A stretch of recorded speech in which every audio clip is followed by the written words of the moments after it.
Good day, students. Welcome to International Brain Exam School. In the last class, I explained the meaning of physical quantity.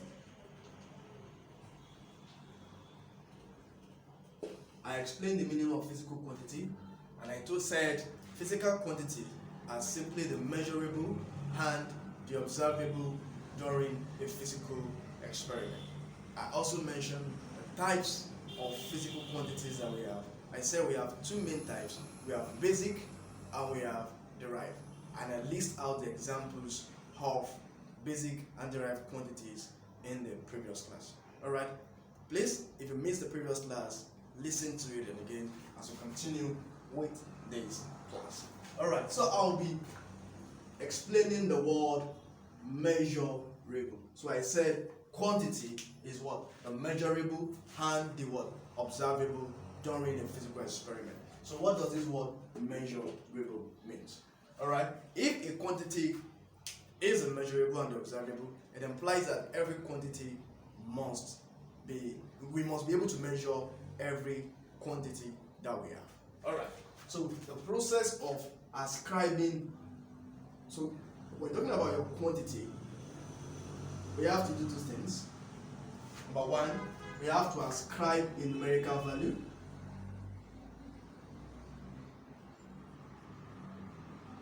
Number two, we have to ascribe units of measurement.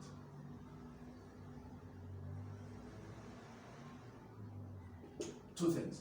So every quantity, we have to ascribe numerical value to a quantity and unit of measurement. Now, what does numerical value mean? Numerical value just means number. Alright? Means any number. 1, 2, 3, 4, 5, 0.5, 1 over 2, 7 over 9, and so on and so forth. That's what numerical value means. So, example of numerical value, so continuous, you have 1, 3, 1 over 2, 0.9, and so on and so on and so forth. Alright? So, and every quantity also I will refer to as unit of measurement. Unit of measurement. Alright? The unit of measurement is what distinguishes one quantity from another quantity. Why?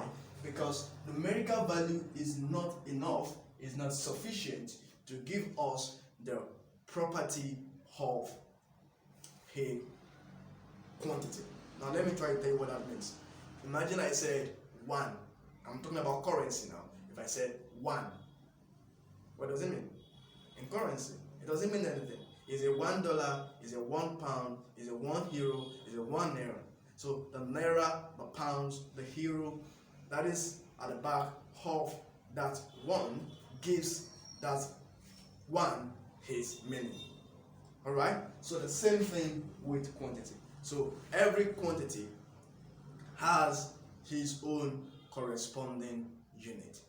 Alright, so I will expose you to the units of some physical quantities that we discussed in the last class and how we arrive at these units. Alright, let's start with the basic quantities that we have. Of basic quantities. So remember, in the last class I gave you examples of basic quantity. So let's draw a table for this.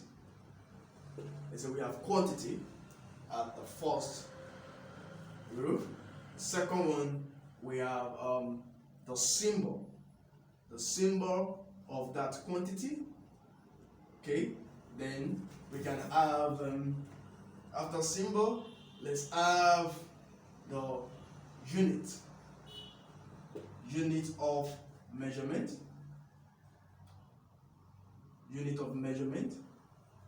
Alright, and let's have the symbol of unit. What's the symbol of that unit? Alright, so before I explain this table, let me quickly mention that we have different types of unit of measurement. But the two most popular ones is we have the English system of measurement and we have the metric system of measurement, that is our SI unit. Alright? SI, so I'm dealing with SI unit.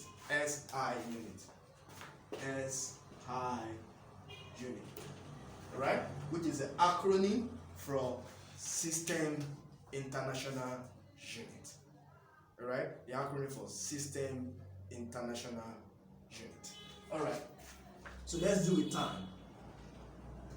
The symbol of time is small letter t.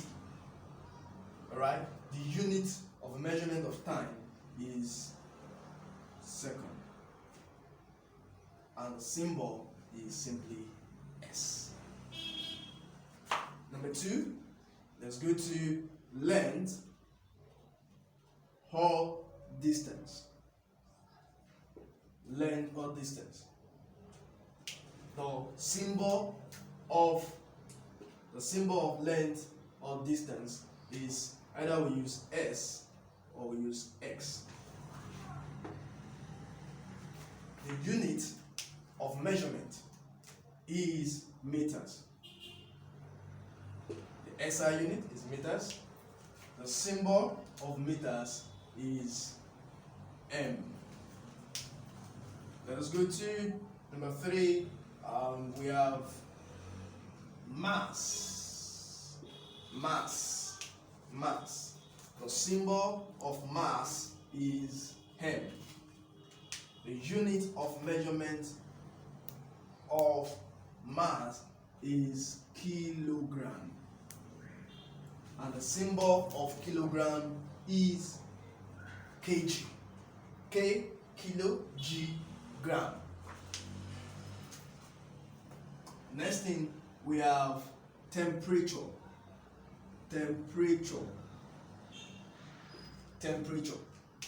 So the symbol of temperature, we can use capital letter T or we use symbol theta.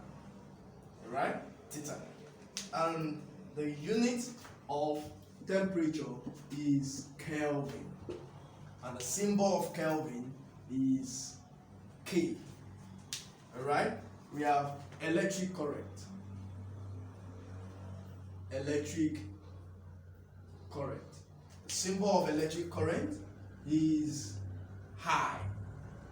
Alright? The unit of electric current is ampere. It was named after the great physicist Ampere. Alright? And the symbol of ampere is A. Alright? We have luminous intensity, or we call it light intensity. The symbol of light intensity, alright, which time we can use luminous intensity, Li. Alright?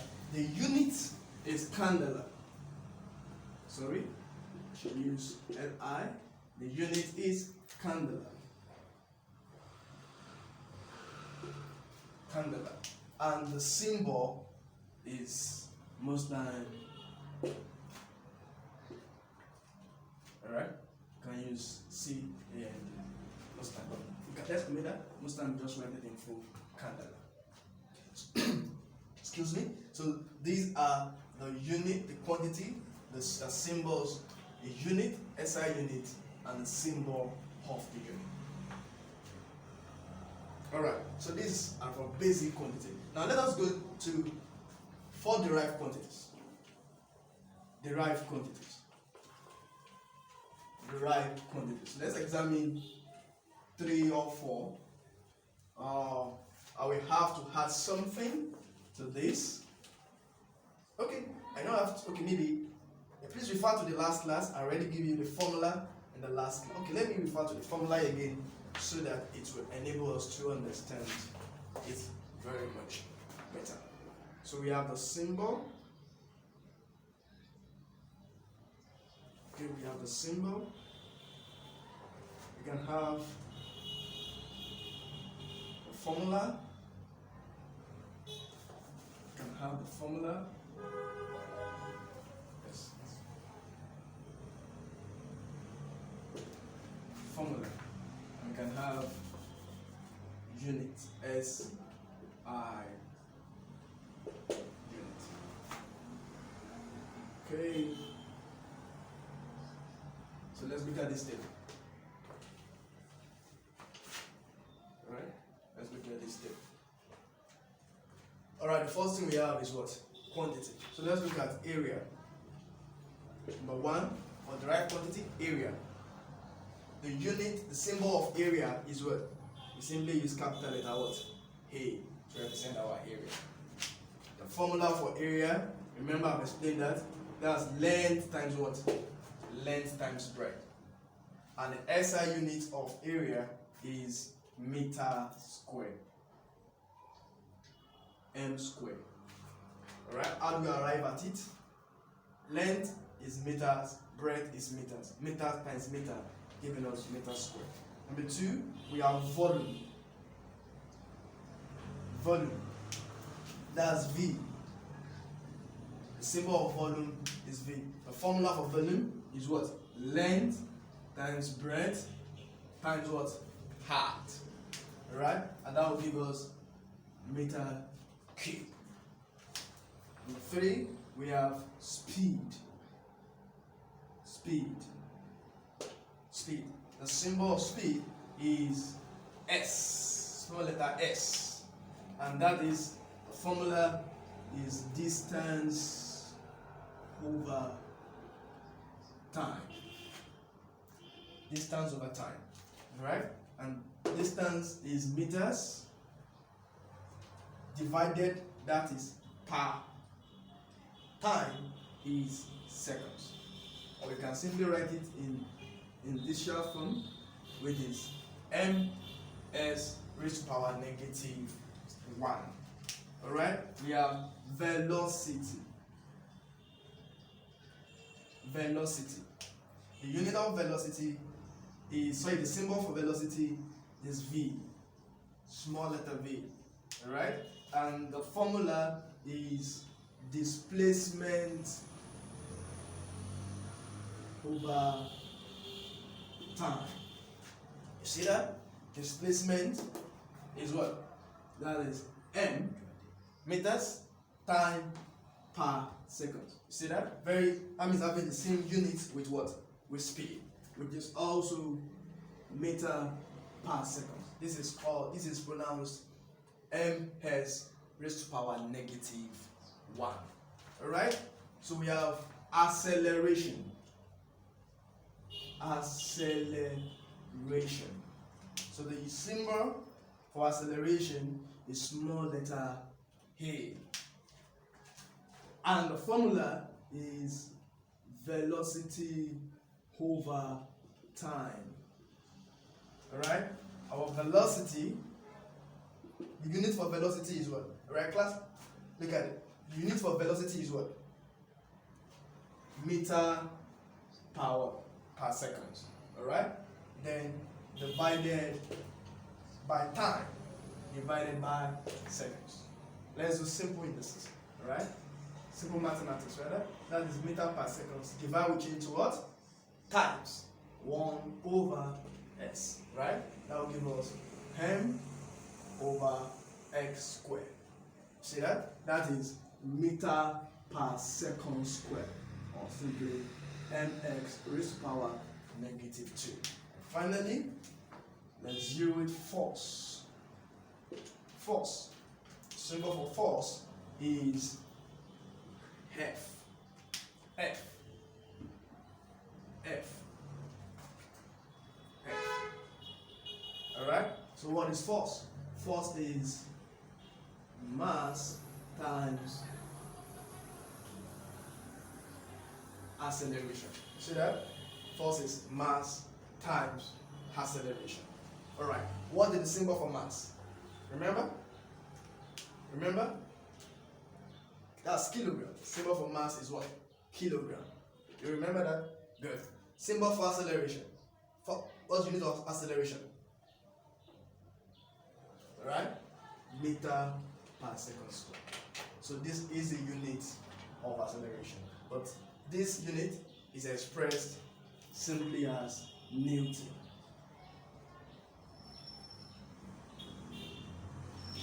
Newton. Hey. So these are some of the examples that we have for unit. Alright? We still have so many examples. So many examples. Alright? Students, please on your own investigate and learn more about the common SI unit that we have in physics. I believe you enjoyed this class. Stay tuned for the next class. See you. Stay safe.